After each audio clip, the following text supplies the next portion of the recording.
Hey, movie fans, welcome back for another Anatomy of Movie here on Popcorn Talk. Your mission, should you choose to watch or listen, is to listen to us talk about Mission Impossible 6, quite possibly the best in the franchise. Stay tuned. Welcome to Popcorn Talk, featuring movie discussion, news, and interviews.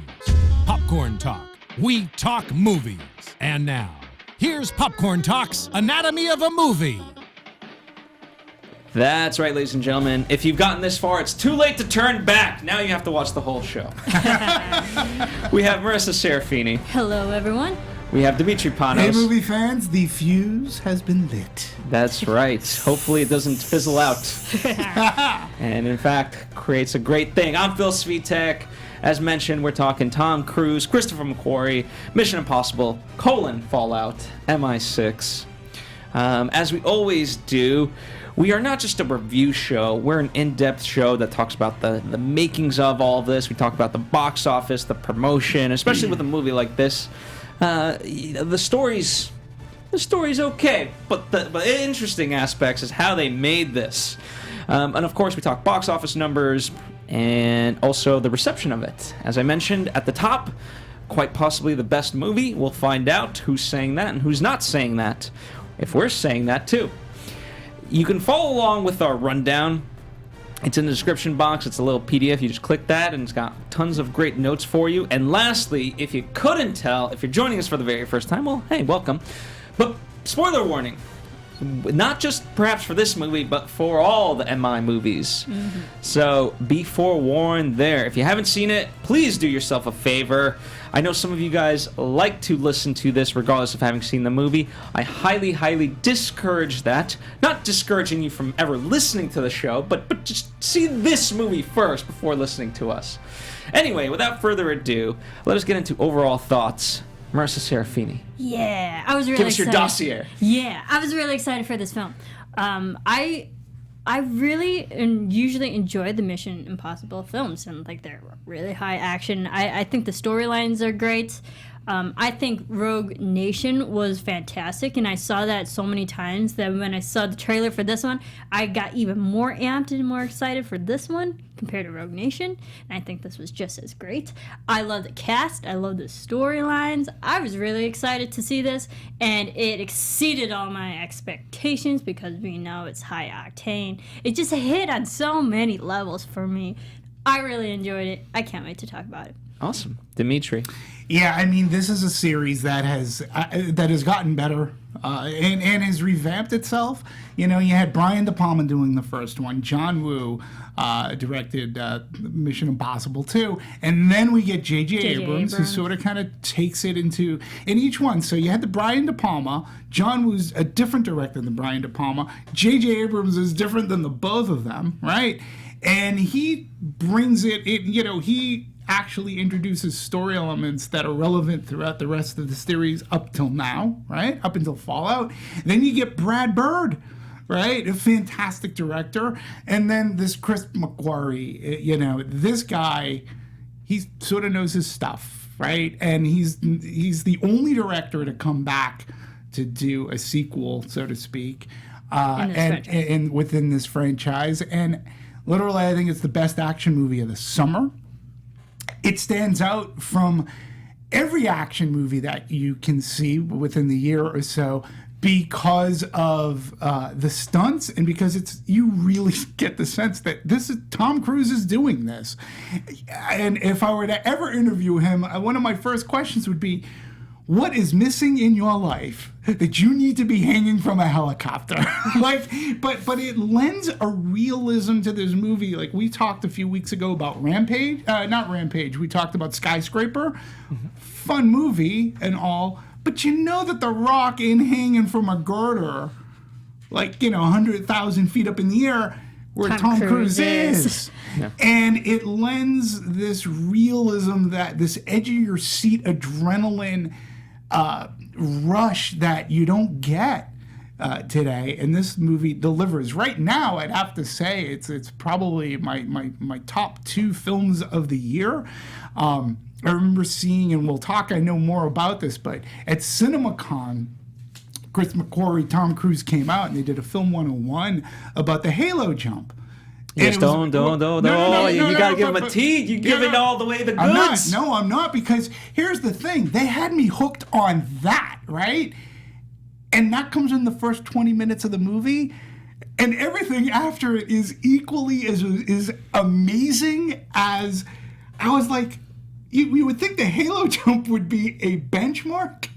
It's not. There's more of this movie, and it was just amazing. I thought the twists were fun. One of them I felt was a MacGuffin, but I just felt from a story perspective, it was so solid and so fun. Absolutely. It was great, yeah. Well, I'll summarize it in this way. I can't take credit for this quote. I forget who said it, but one man's vanity has never been more beneficial for a movie. Because part of it, in that way, every shot that's there is meant to showcase that this is Tom Cruise actually doing the action. And the movie's better for it, because you see that, oh, it's Tom Cruise doing the action. And secondly, what I appreciate most about this movie is that even though it's a little bit long, it takes its time very deliberately. Each action set piece, it's not, believe it, as fast-paced and high-octane as it is, it takes its time.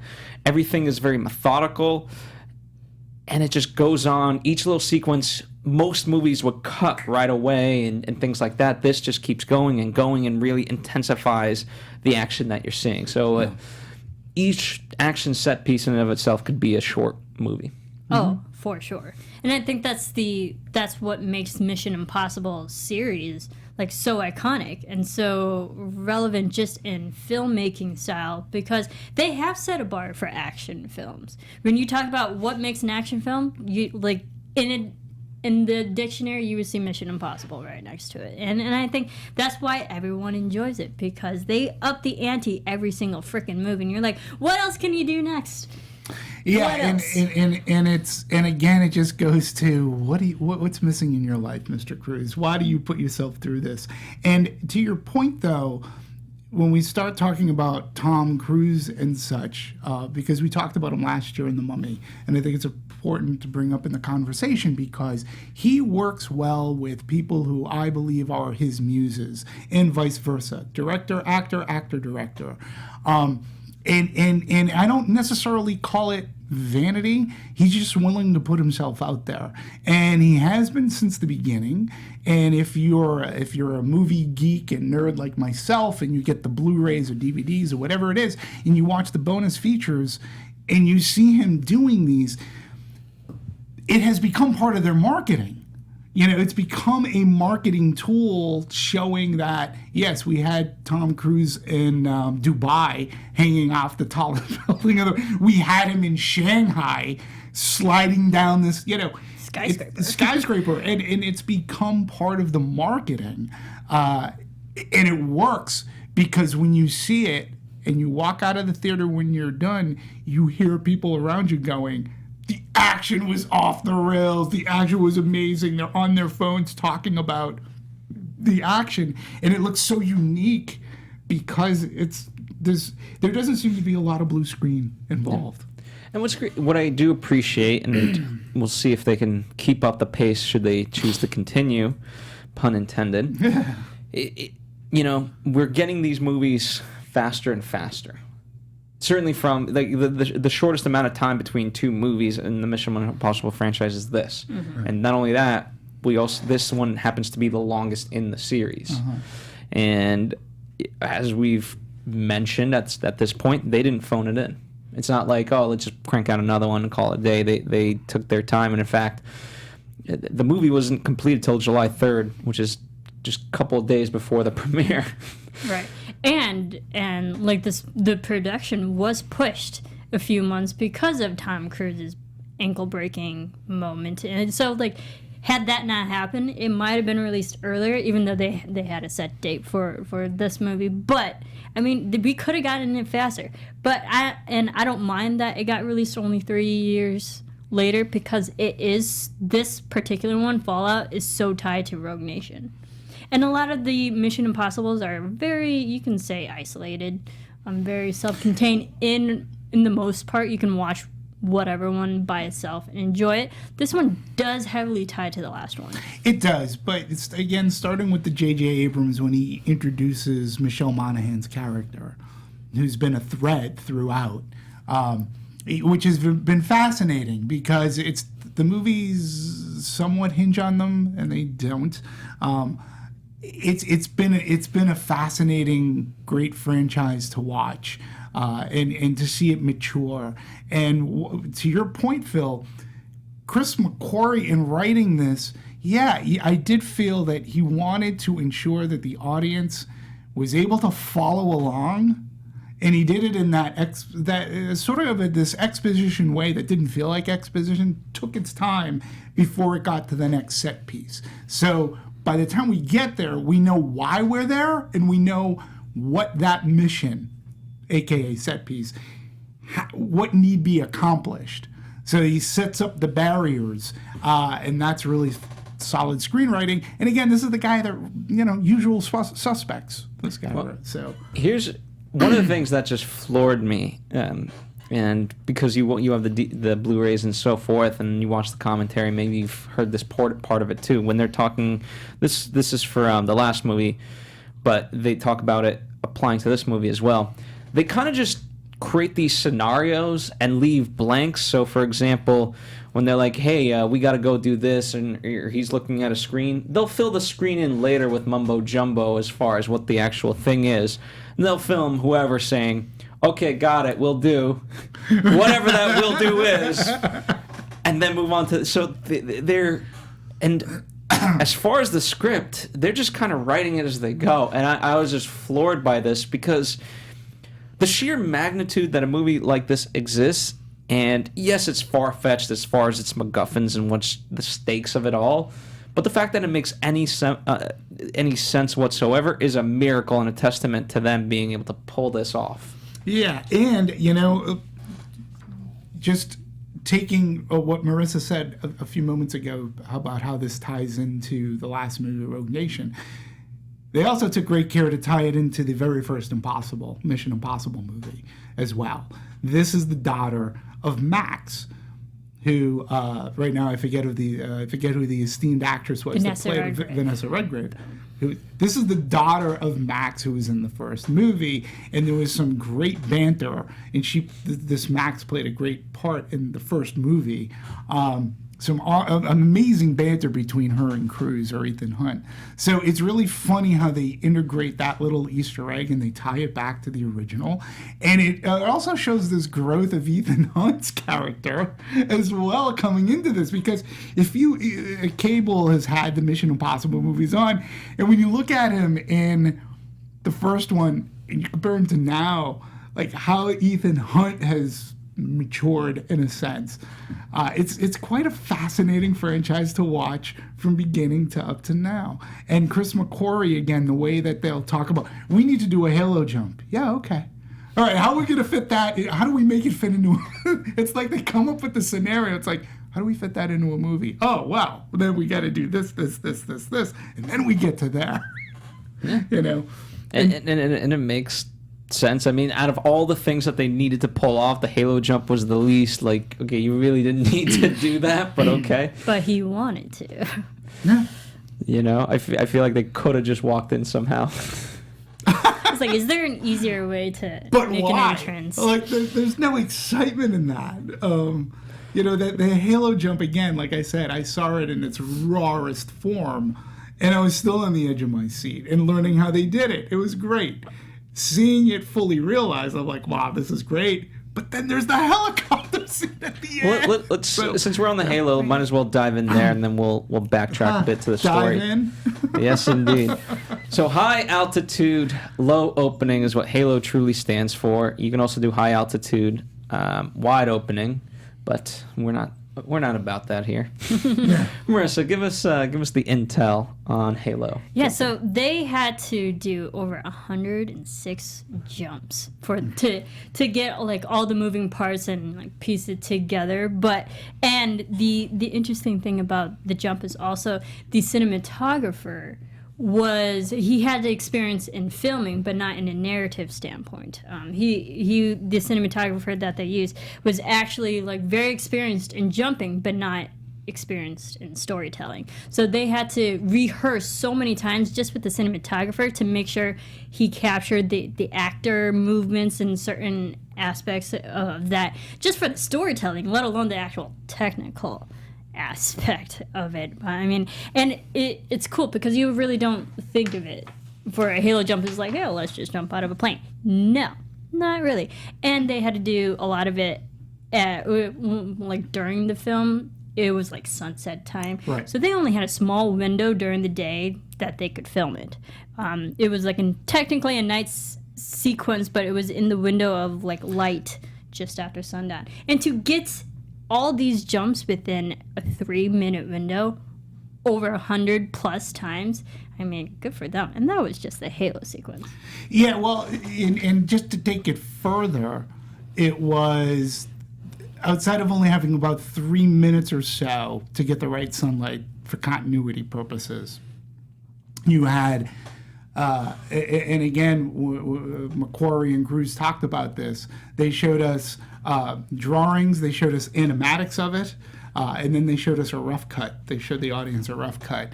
And the cameraman, as you were talking about, not only was it like precision choreographed, so the cameraman himself had the rig up on his head, okay? So he could not see through the camera, and he had the controls of the camera in his hands. So he had to figure out, again, where people were and to keep them in focus.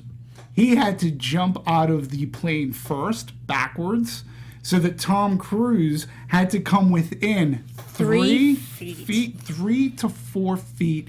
There really was very little give in order for him to be in focus, to be in the proper focus. So it relied on the cameraman, it relied on Tom Cruise. They made a special rig so that you can see their faces, because most Halo jumps, and we've seen Halo jumps before, Godzilla used a Halo jump, and they have a mask that covers your face. And they're like, well, we can't cover the actors' faces because we want this real. So Tom Cruise, and again, in his professionalism, he jumps out of the plane and is able to literally hover above his cameraman and be within that level of 3 feet and inches, give or take. And he couldn't vary off, and then let the cameraman fly around him and let him go down. The brilliance of all this is that it looks like right there, it looks like one continual shot. And then go ahead, and they showed us each section through animatics and how it was filmed, and it was just 106 times. It's amazing. And when you throw in the special effects, like, which we never saw, and they were saying, okay, this is where the lightning strikes. Like, when you see it and the lightning strikes and that sound kicks in the soundtrack, you're like, oh, I was still on the edge of my seat. And granted, all the Halo jumps were done after Tom had injured his ankle, so this was already like far into production. And just the cinematography and the technical aspect, they had to custom design the gear for Tom Cruise just for this Halo jump, because they had to illuminate his face for the acting. And the same with Henry and Henry Cavill, just so us, the audience, can understand who's who's who when they're jumping. So just to light it properly, and the gear, because it is a true Halo jump too, one spark could have lit Tom's head on fire, and obviously that would be bad. So a lot of things went into just the Halo jump. Yeah, it was incredible. And when you think about it too, that's 106 days of shooting. Because they couldn't do multiple jumps in a day because of the sunlight. That's almost a year's worth in putting about 3 minutes on film, give or take. That's 106 days of filming. That's definitely a long time, and there's a good. It's not an exact quote, but paraphrasing. Henry Cavill said that nothing via Superman prepared him to be in this action movie. And you would think Superman flies. Well, no, he does not. No, He falls out of a plane, and it's not the same. no. So Craig O'Brien was the cinematographer for the Halo jump. Craig O'Brien. Craig Yep. O'Brien.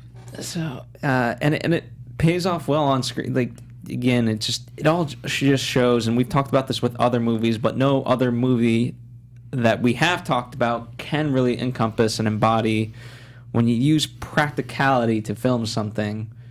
It just looks the way it does. Unlike we talked Marvel movies, and they're great and all that, but none of it is actually happening. Blue screen. And also, I think the last film that we talked about were like real practical stunts, kind of to this level, but not as high. Obviously, it was probably Tomb Raider, because we listed we talked about how they had to drop Alicia Vikander into the water over 20 times, Right. compared to 106 times for a Halo jump. I mean, that it does happen with real actors, but you think 20 is a lot? 106 is a lot. Yeah, and again, it just goes back to, and like hopefully we get to talk about this a little later, but I think it's the simpatico that Chris McQuarrie and Tom Cruise have. Because if you go back to movies like Jack Reacher, which I think was their first film together, and you look at the car chase sequence, right? That's Tom Cruise actually driving that car. It's a real car. It's a legit car chase that is not blue screened at all. Tom Cruise doing his own driving, which in Rogue Nation, there's the great car chase scene that happened. The motorcycle scene. It's something that he and McQuarrie can work out. Tom Cruise knows how to ride a motorcycle. He was doing it at least since Mission Impossible 2. And they just ramp it up more and more and more. The car chase scene here is again, you're just weaving in and out, especially to the motorcycle.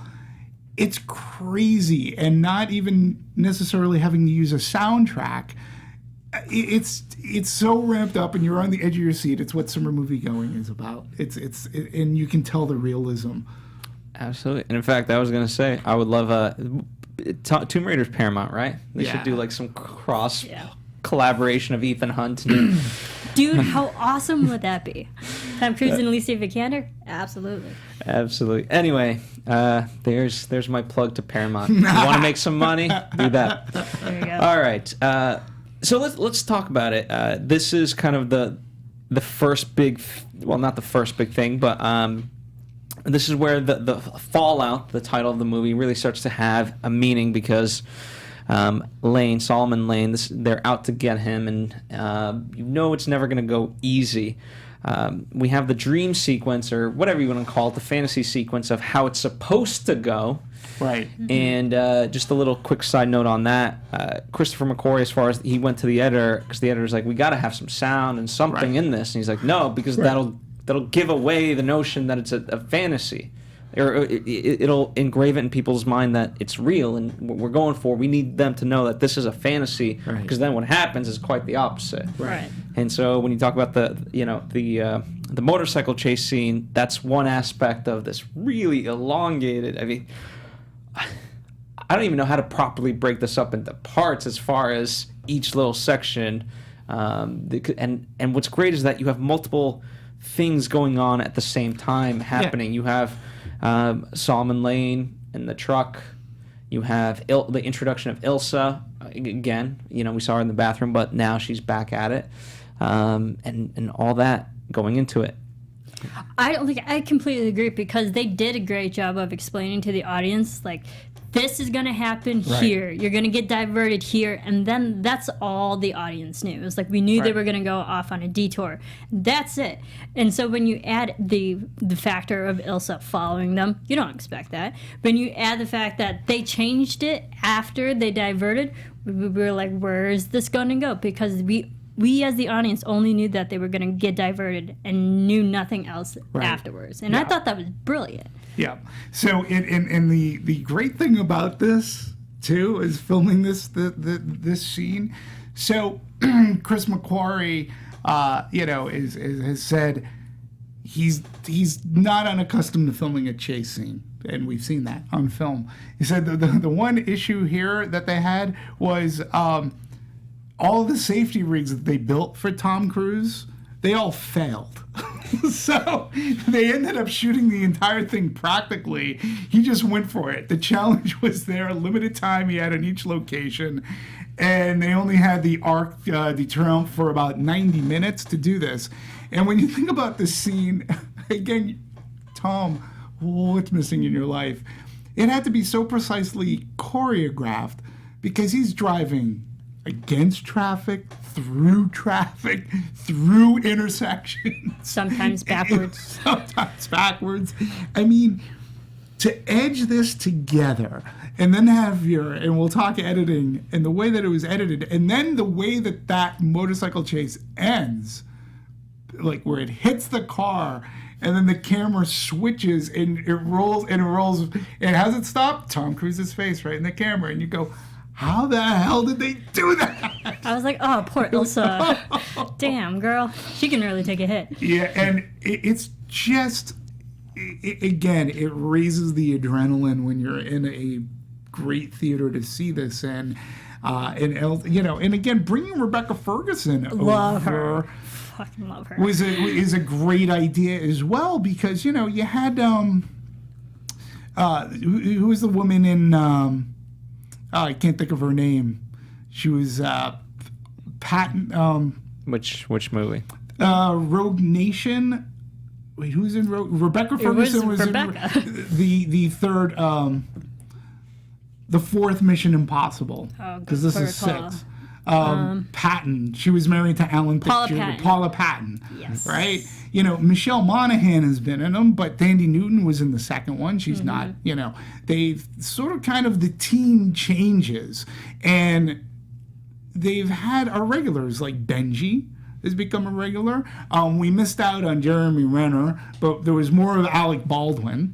I think because of that. And of course we had Ving. Ving, right? He was great in this movie. As always. And they need to do something with Jeremy Renner not being in this franchise. But it's also good, sorry not to cut you off, to take another alpha male out, because we had more alpha females in this one too. And this was probably also another reason why I like this movie so much, is that for the first time in all the Mission movies, it felt like a balanced gender film. There were a lot of males, also a lot of strong females. Yeah, I could see that. Let me ask you this. One of the things, especially early on in the movie, it felt like they were kind of making fun of Ethan Hunt. Just like he was running out of breath, his motorcycle wouldn't start at the start of the sequence, and all these things. And I thought, is he losing his edge? What the hell's happening here? And I thought that it would kind of play more of a role as far as him like overcoming those aspects. No, I don't think it was more like, is he losing his edge? It just shows just how versatile Ethan Hunt is, because he's able to adjust and adapt to situations so quickly. Like, his motorcycle's not working. It's like, all right, I'm going to catch up with you. When Elsa got, not to jump ahead, when she got kidnapped, whatever, and tied, I felt like every action sequence had a moment where, like, okay, we have to improvise. Just go. Just go. Yeah, and I think that, too, that it it also countermands the cliche, the movie cliche where, you know, the hero gets on the bike, and of course it immediately starts. Hero's able to get a parking spot right in front of the museum. Of course. You know, this movie was like our hero's bike. He like, the other guy goes off and he's like, damn it. And it ratchets up the tension because the pursuers are getting closer and closer and closer each time he's trying to ramp up their bike. I think it comes down to a conversation that they're having, and I think it's McQuarrie's skill as building tension.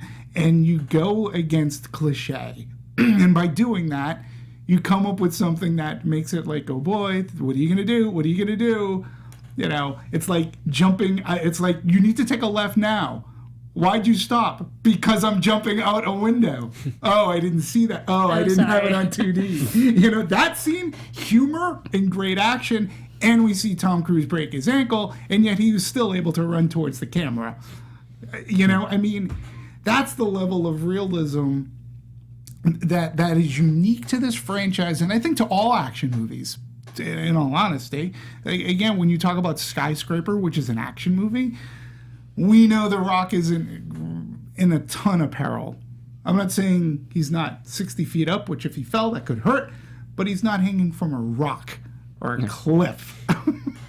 Yeah. Well, one of the things I do want to also credit Tom and whoever you want ultimately, but the fact that he's man enough to go up against a man like Henry Cavill is a beast, and that plays a factor into it because like you kind of look at him and he's towering over Tom, and the normal action hero, it's like, okay, this is your big badass dude, and we support him, at least in the traditional sense, like and that is not the case deliberately with this. Yeah.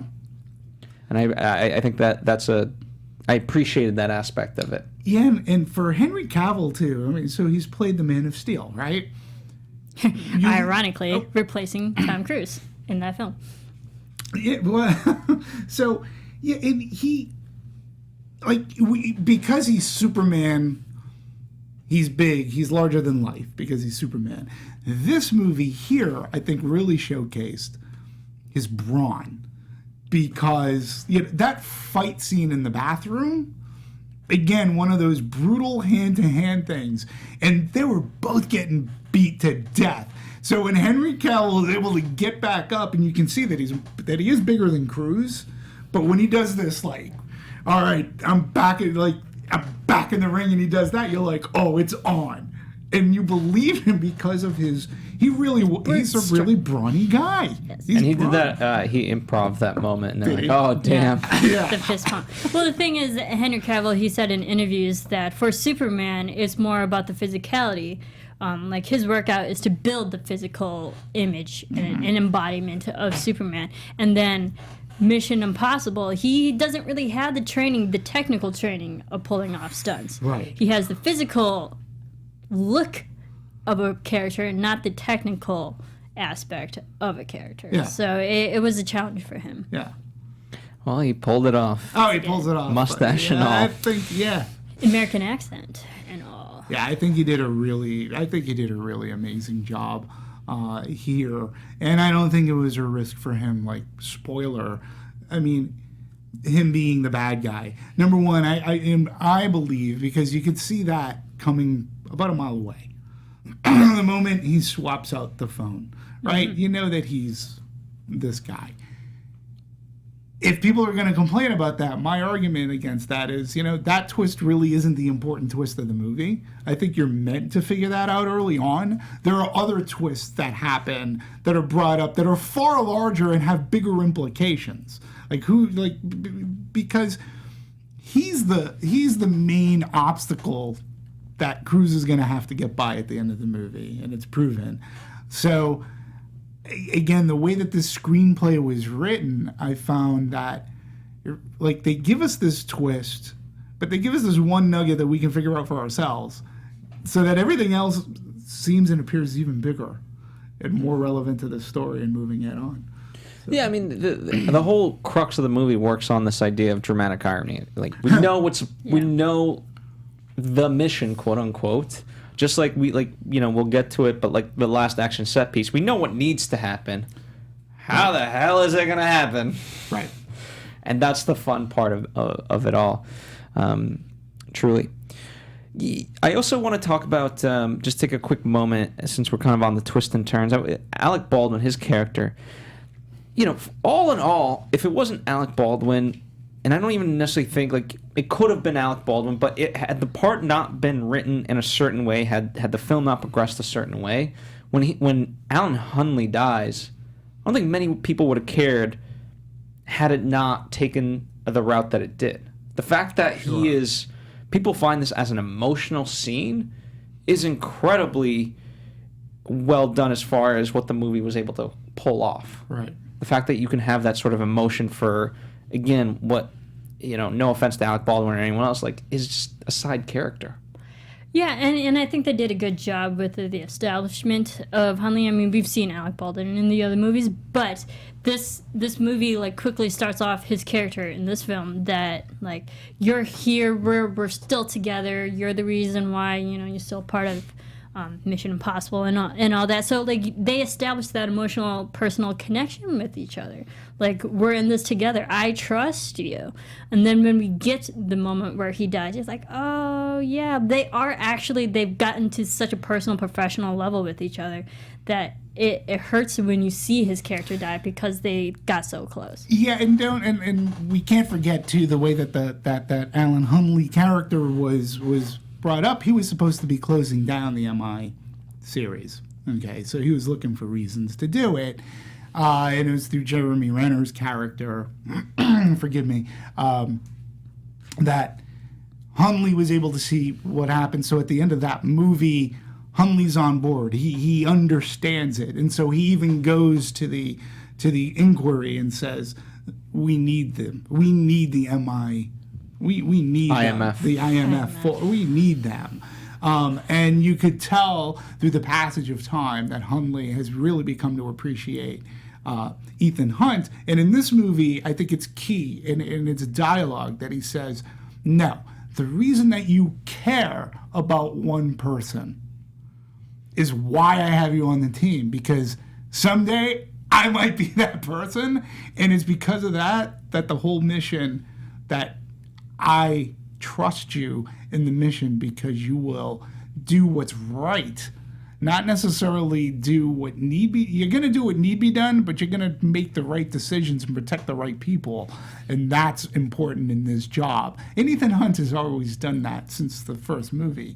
So that you can tell their bond was done.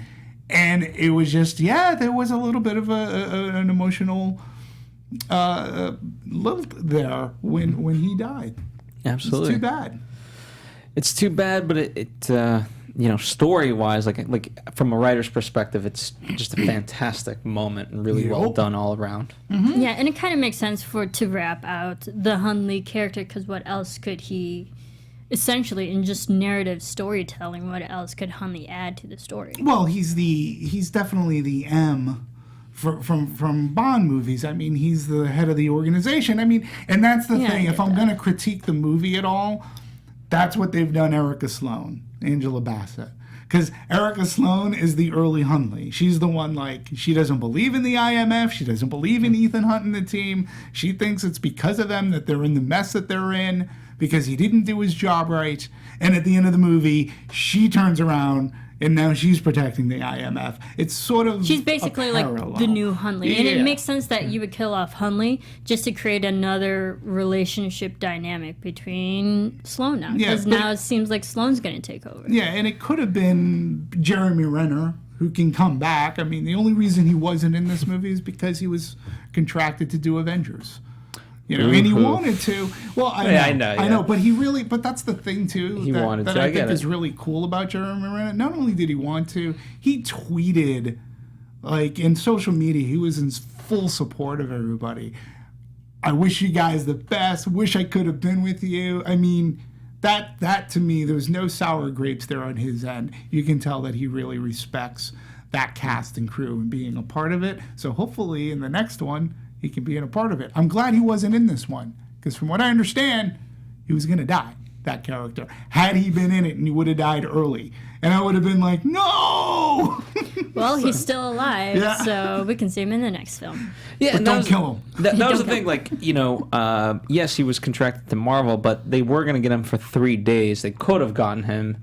And they would have killed him. Yeah, and that's the whole thing. He's like, I don't want to come back just for 3 days just to be killed off. Like, I'll come back for 3 days, but don't kill me off. I don't want to die. So, who knows? Maybe in the 7th. I don't know. But also, not to sound terrible, he wasn't needed in this film. No, not at all. There was no gap. We had enough characters. We had enough to deal with. Speaking of a new character, the White Widow. I thought she was an interesting character. Great character. A broker in between of all of this. I mean, the irony is, like, as much as we're touting this movie, like, if you really stop and think about it, none of it half makes sense. Like, here's a nuclear bomb as a payoff, you know what? And when you do this, we'll give you the 2 others. It's like, I already have one. I don't need another one. But, like, objectively, like, if he was who he says he was and wasn't the person that killed women and children, Right. a la William Money style, Yeah. that was just one of the more funnier lines. I'm like, Tom, why are you saying that? Anywho. I think she was cool to watch. Her delivery and all of her lines were just like, yeah, awesome. Like she was kind of very, captivating in that way. But it also, like, not to say it was hard to believe her. It was just, you don't expect a person like with such dark ties and deep connections to so many different types of people in the fields that she was quote unquote involved in. You don't expect it from someone so young, and also, not to sound terrible, a woman. Like a person of her stature. It was kind of cool to see, like, oh, this woman's tied to a lot of different ish. A lot of different things. There was this temptation of the dark side. There was this playfulness that her mom, Max, shared with Ethan Hunt. And she actually got to accomplish something that Max didn't get to accomplish, which is she got to kiss Ethan Hunt, right, in that scene. Not necessary. Not necessary. Just saying. That didn't bother me in the least. I understood it. Like, why? Yeah, well, I completely got it. Mission accomplished. Yeah, no, I completely got it. And the other thing that was great about that character is that she's even though she was the white widow, she's definitely a gray character. She's not necessarily evil. She's definitely not necessarily good. And you sort of got that sense that that's in the lineage when you compare her to Max as well. So she was in each scene that she was in, she commanded the scene.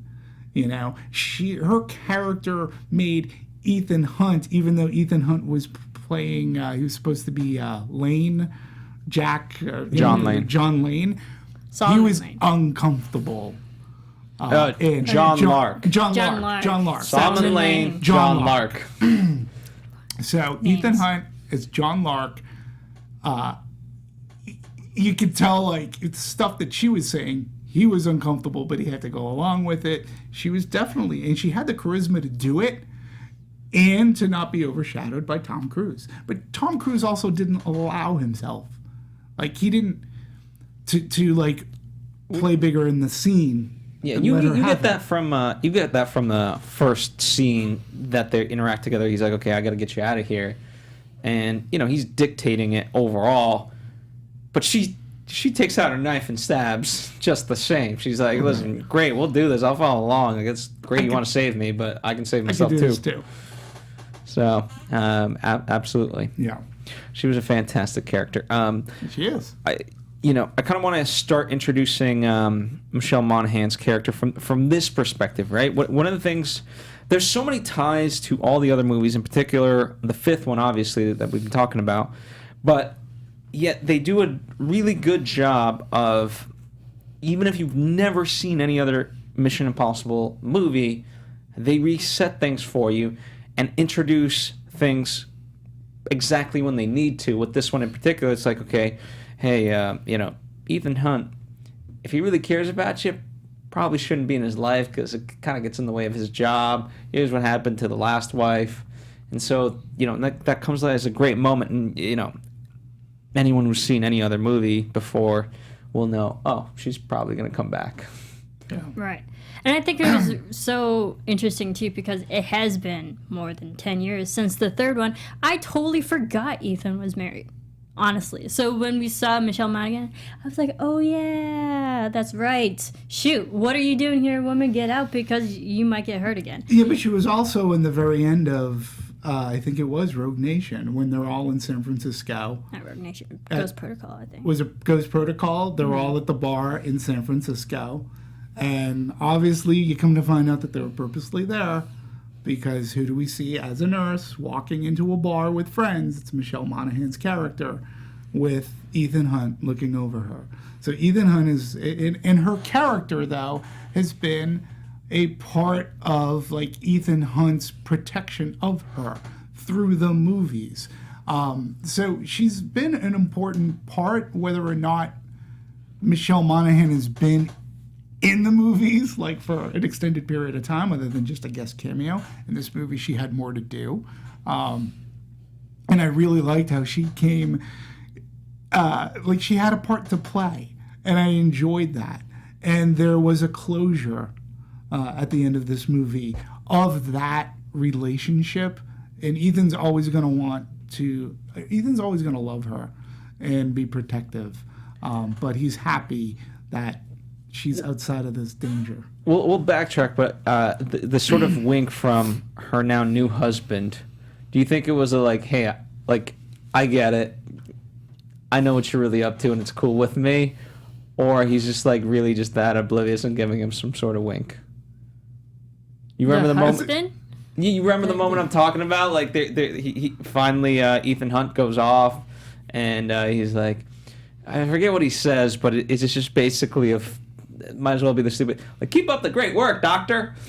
Right. And it's like, okay, like, I'm just saying that as, like, complete sarcasm, because I know it's complete BS, but I'm totally fine with it. Like, again, from the character perspective, that's what he's saying, not me as the audience member. And I laughed at it. I was like, good for you guys. I think that also just plays with the dramatic irony that the audience really knows what Ethan is. Right. And Wes Bentley's character didn't.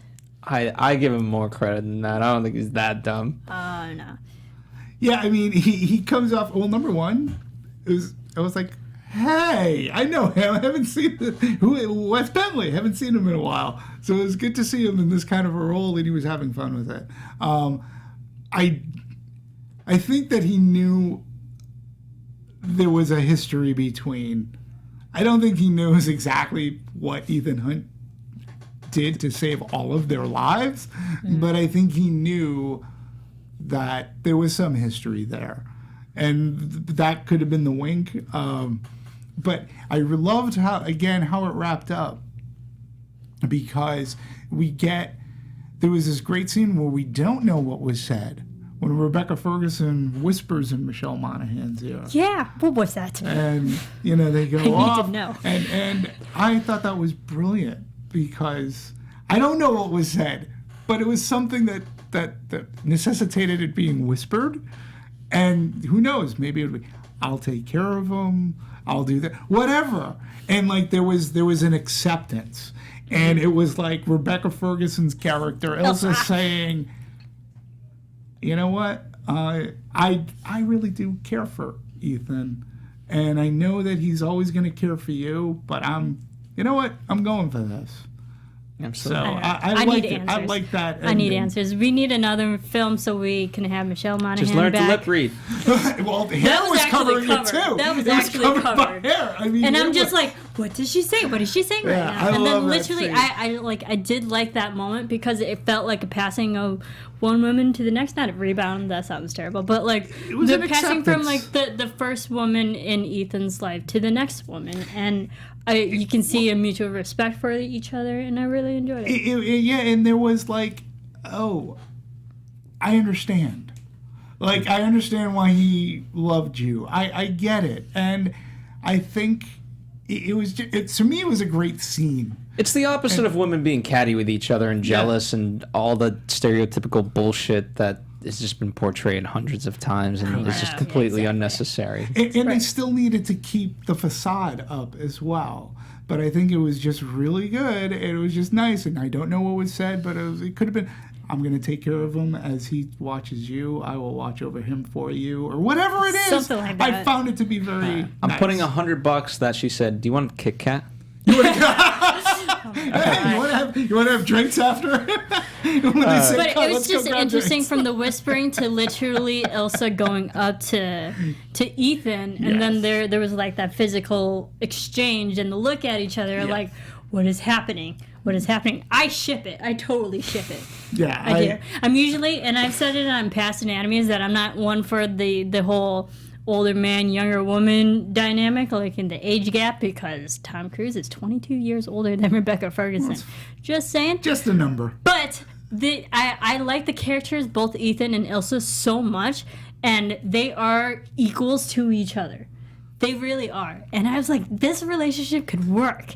I ship it so hard. I feel like Tom Cruise's on-camera age is like 40. Although we don't need to go too far into it. He's Dick Clark. He's aged extremely well. I don't have a problem with he and Rebecca Ferguson.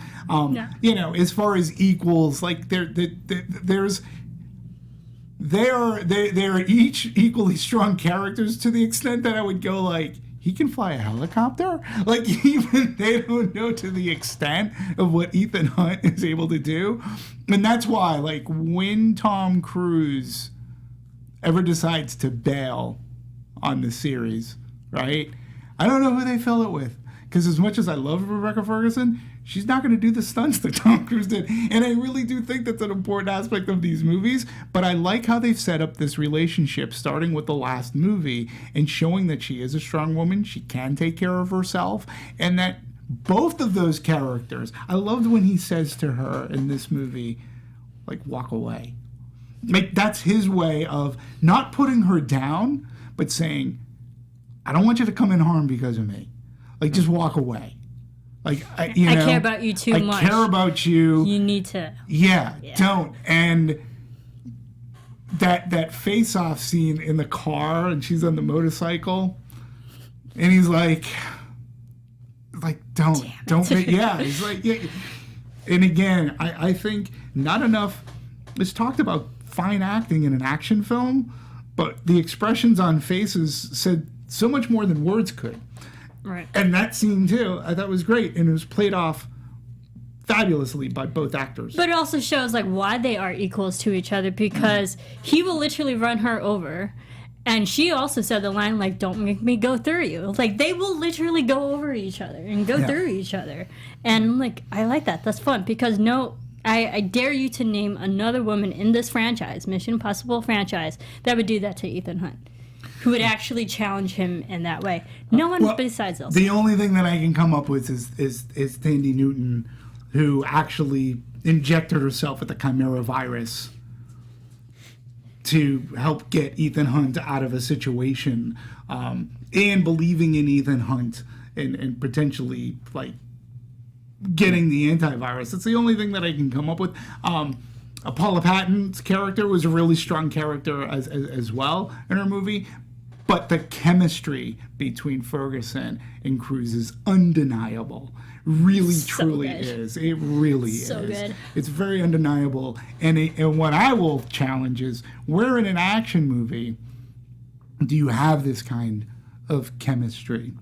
I mean, this isn't Meet Mr. and Mrs. Smith or whatever that movie was with Brad Pitt. Mr. and Mrs. Smith. But the chemistry here really evolves the story. And it actually moves it along. It's not cliche, and it works. Yeah. Well, I want to talk about you mentioned the helicopter scene, so I want to talk about that. That's our sort of final action set piece. And a couple factors going into it. Number one, there was a very deliberate decision, like, okay, we're not just going to let Tom Cruise be the climax of the movie. We have to have other elements as well. So Benji and Ilsa, they get their own little section. Why we've been calling her Michelle Monaghan. Julia is her character name. You have Julia and Luther. Luther. I forgot his character name. We have Luther and her disarming the other piece, and then of course we have Ethan going up against the real John Lark now, as we learn. And so you have all these elements kind of playing together, convoluted maybe, but nonetheless everyone has their part to play. And going into it, from my understanding, Tom spent a year and a half learning to helicopter pilot to pull this off. And as the third thing to set up this whole premise, there was only one country willing to accept this mission of letting Tom Cruise pilot a helicopter, which was New Zealand, that stands in for Casimir. Yep. No other country would allow it. And there's I mean, good for them. Now they're in the credits. Sure. But also just on top of Tom getting his actual helicopter pilot. I mean, we know he's a flyer. Like, we've known that for years.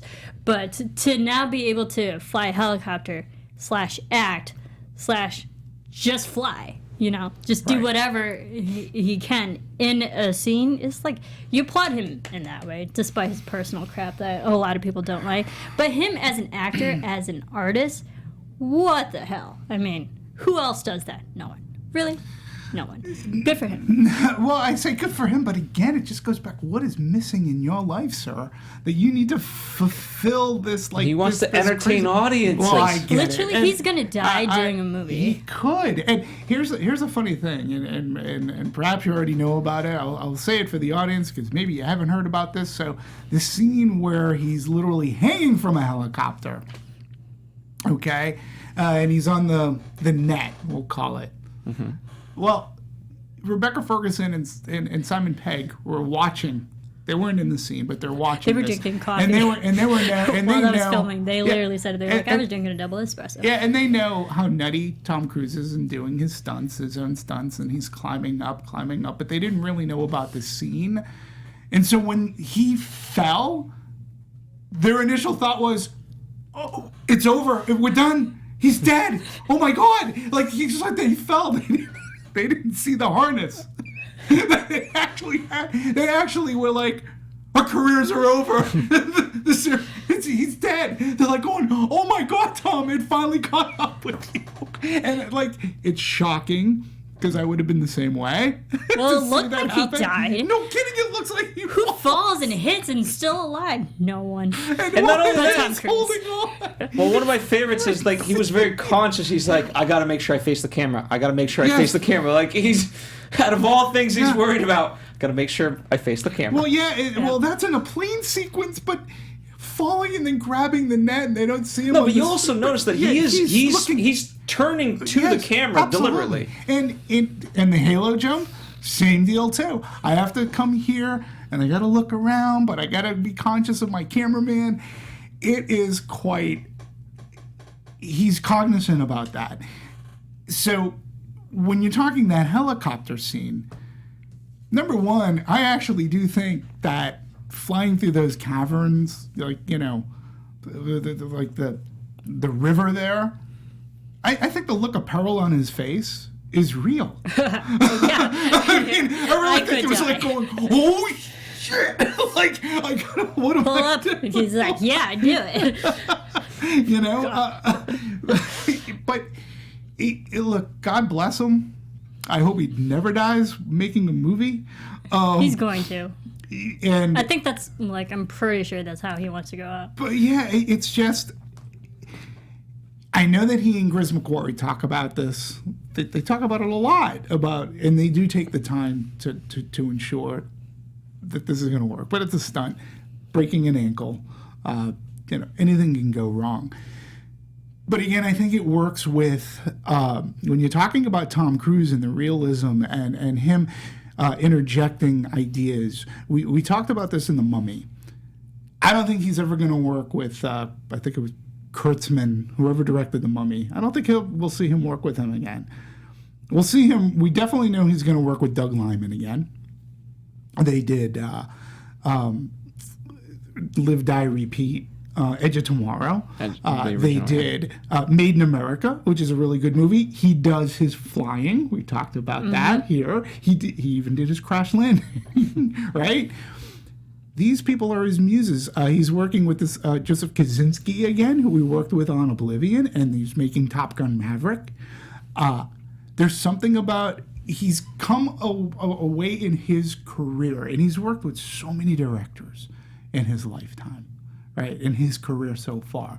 But these people, they entertain his ideas. They help bring these ideas. I don't think that Tom Cruise is like forceful. I think in The Mummy, remember we talked about Tom Cruise was getting in the way of things. I don't think he was. It just was perceived that way. Yeah, well, I just think that when he's working with McQuarrie, Lyman, or Kosinski, I think they're, again, I use that word simpatico.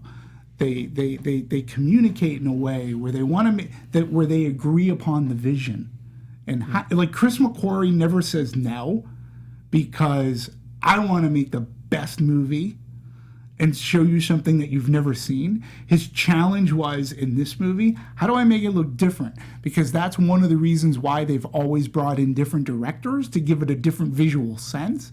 And so they made this movie look different than the last movie, you know? Mm-hmm. Well, in particular, in that helicopter scene, Yeah. in every other movie, the dropping of the cargo net onto the plane would have been the aha moment, and everything would have been, because it's just such a simple thing of like, oh my god, he pulled it off, he timed it so well. And the fact that this just falls in the water, it's like, crap, I gotta think of something else. Right. Mm-hmm. And then he's like, I just gotta crash into them.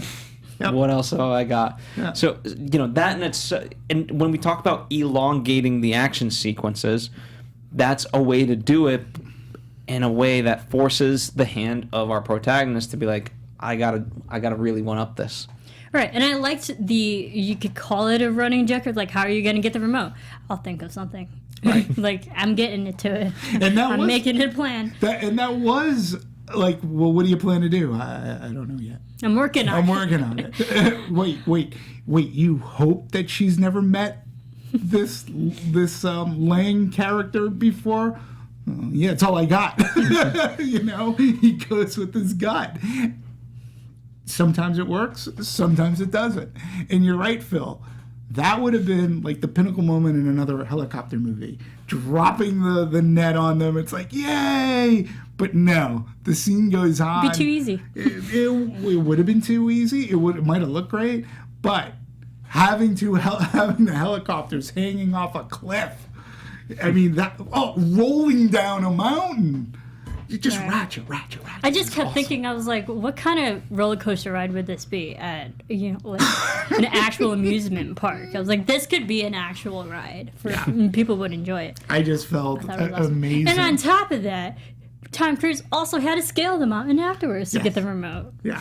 Because I love that scene where he's now on the mountain, on the side of the mountain, gearless, rock climbing again, literally free climbing, and the camera pulls away because the cinematographer is in a helicopter. You're like, oh crap, he's really free climbing. Yeah, that's Tom Cruise. And it just that harkens back to the opening of Mission Impossible 2 when he's rock climbing again, and he can do it. God bless him.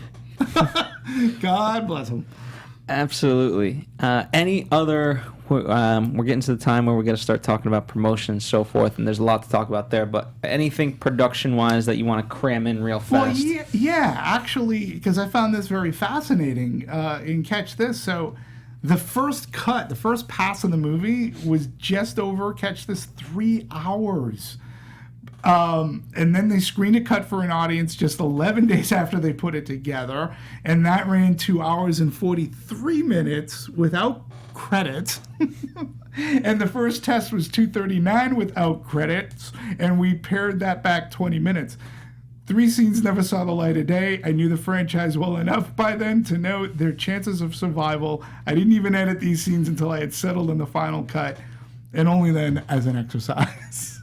So, listen, if they decide to bring McQuarrie back, which they should, I think McQuarrie has hinted that he'd be game for it.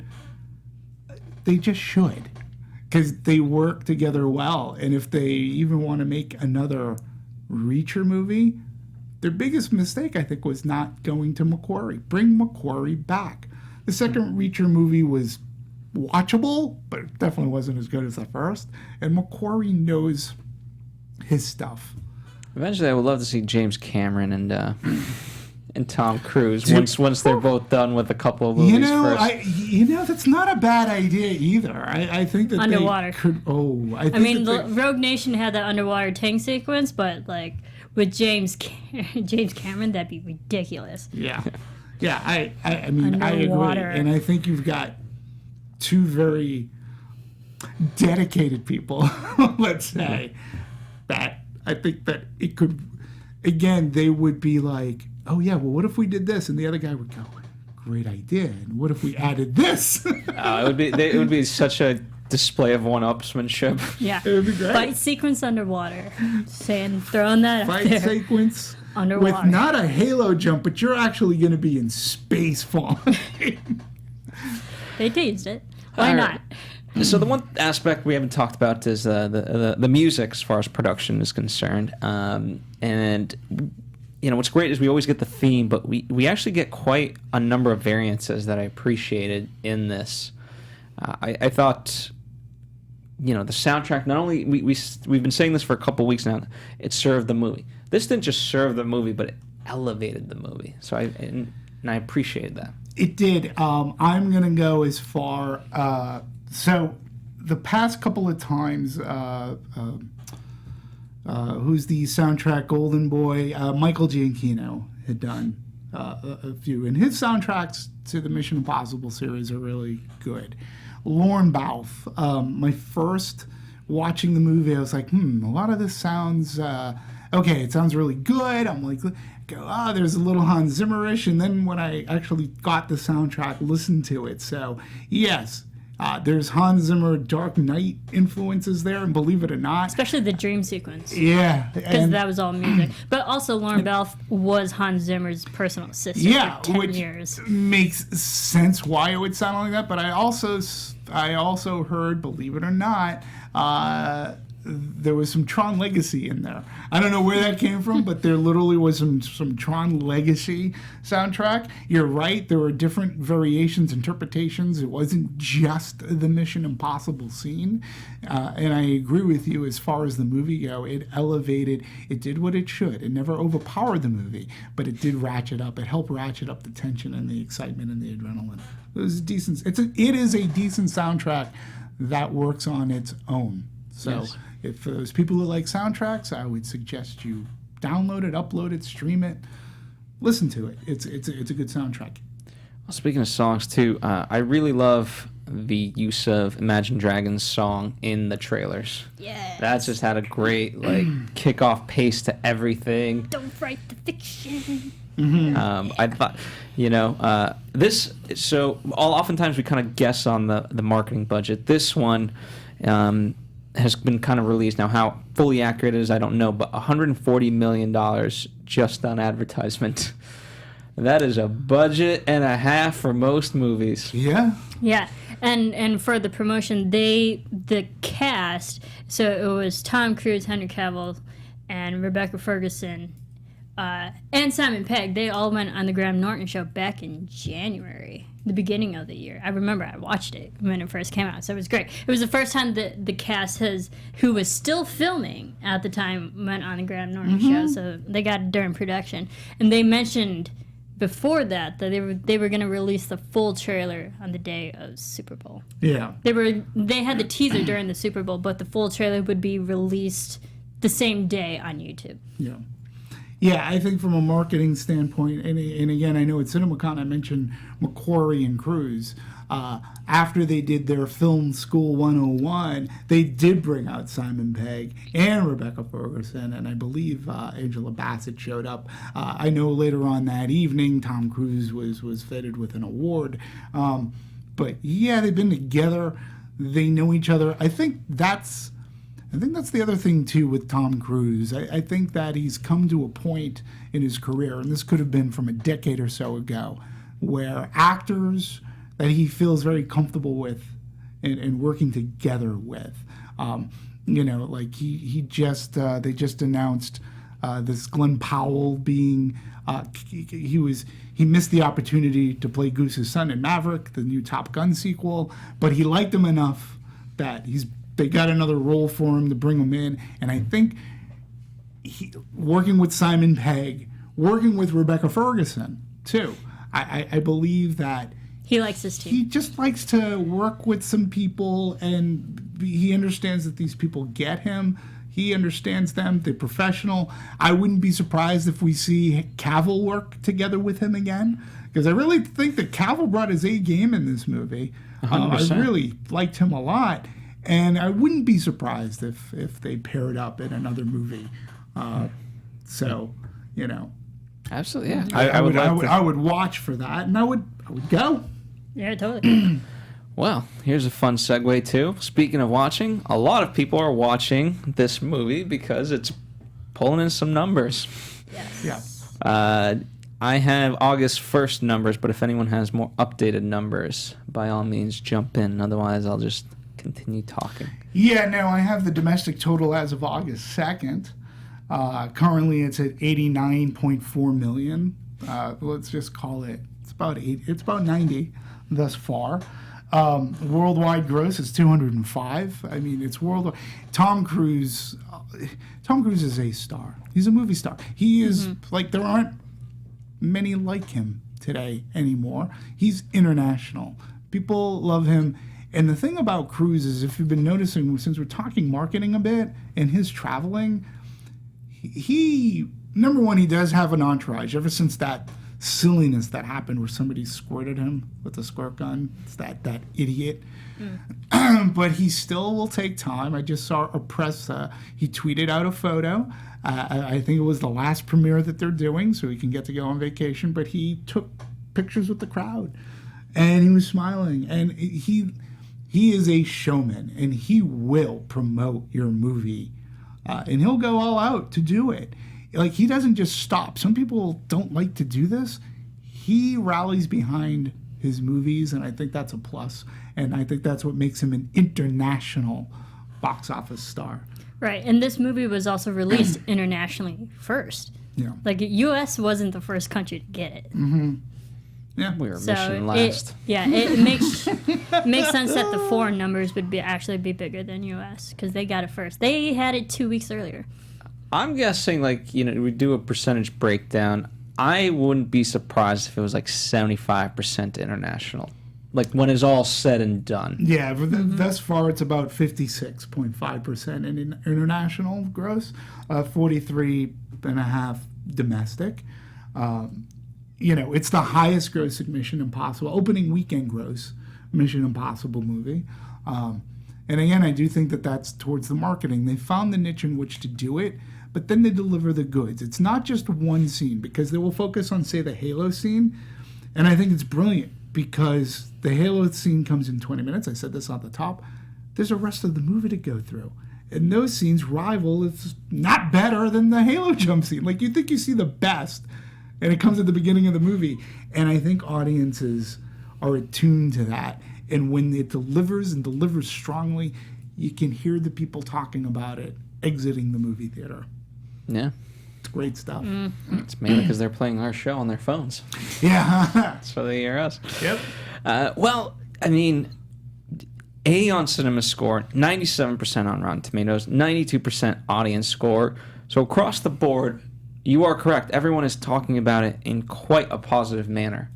I was hard-pressed to find any sort of negative review. The only one that I found was The Guardian said, there isn't as much humor in the dialogue as before. And I disagree.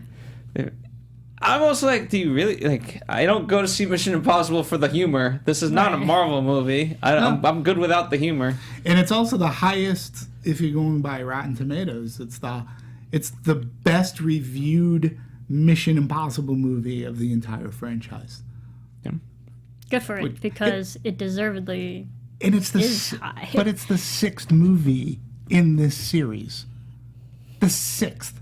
You know how difficult that is to accomplish, where just to keep making good movies. Just to keep movies that might get in the 85th percentile in Rotten Tomatoes could be it's extremely difficult. If this is a knock on Tremors, I will not hear it. That franchise is fantastic, and the sixth one is right up there. It's not a knock on Tremors. I'm just saying, this is the sixth movie within this series, and at its sixth, it's getting its best reviews ever. And when you look back at the other movies, they didn't get rotten. No. Ever. Yeah, you can't say that for Fast and Furious. No. Yeah, and I think that's the good thing with Mission Impossible. You think with the era of sequelitis that we have, that people might get tired of this. And this franchise has been out for 22 years as of this film. Yeah. You think people might get tired of it? No. They haven't. The fact that it's gotten even higher ratings, more money, they're doing something right. And it survived, dare I say it survived Tom Cruise, okay? So after the second one, in between the one that J.J. Abrams directed, there was the period that some people will call Tom Cruise unhinged, where he was jumping on Oprah's couches. I could care less if he was jumping on a couch saying how much he loved Katie Holmes, but whatever. I don't care, because what he does in his relationship, fine. What are you giving me for movies? So I know that there was even trepidation, and part of the reason going into Mission Impossible 3 was to try to resurrect this career, because it was in a tailspin because of all the mishigash that was going on with his life, his personal life. But regardless, who cares? He bounced back quite well, because between that, he not only had Mission Impossible, I think Tropic Thunder may have fallen in there. He did Collateral. The guy's done a Valkyrie. There was also Night and Day. He did Night and Day. And then he kept on coming back to the Mission movies. The Mission movies, in a sense, were the movies that were revitalizing his career. But even when you watch movies like Made in America, he's never afraid to take a role that might not paint Tom Cruise in a bad light. He'll take a villainous role, saying Collateral. He's been able to accomplish what other actors, like, say, Harrison Ford. When Harrison Ford was in What Lies Beneath and he was the villain, that tanked his career. People did not want to see Harrison Ford like that. Tom Cruise, he's been able to accomplish that and get away with it. He's a really solid actor, and I think his career is... He's going to continue to be a star. Absolutely. Well, we've talked a lot about the movie. I'm sure there's plenty of other stuff that we could talk about, but that's what the comment section is for. We get to expand upon the conversation. Hopefully, we've given you enough to at least digest for now. Thank you guys, as always, for tuning in with us and all that. The mission is about to be over. The final things that we have to do is let you know where you guys can send us further missions. At Serafini TV for Marisa. That's right. At DMovies1701 for Demetri. Please. I'm at Phil Svitek, and of course, this is at the Popcorn Talk. We are on Twitter and Instagram. We're at Movie Anatomy, but of course, the full name of the show is Anatomy of Movie. Next week, we will be doing Christopher Robin. Mm-hmm. So looking forward to that. And the Meg in a couple of weeks and so forth. Lots of great movies still to come. In the meantime, thank you as always. We'll see you next time.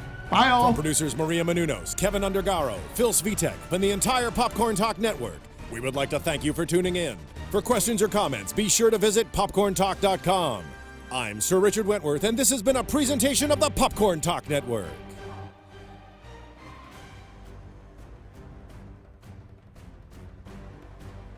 The views expressed herein are those of the hosts only and do not necessarily reflect the views of the Popcorn Talk Network or its owners or principals.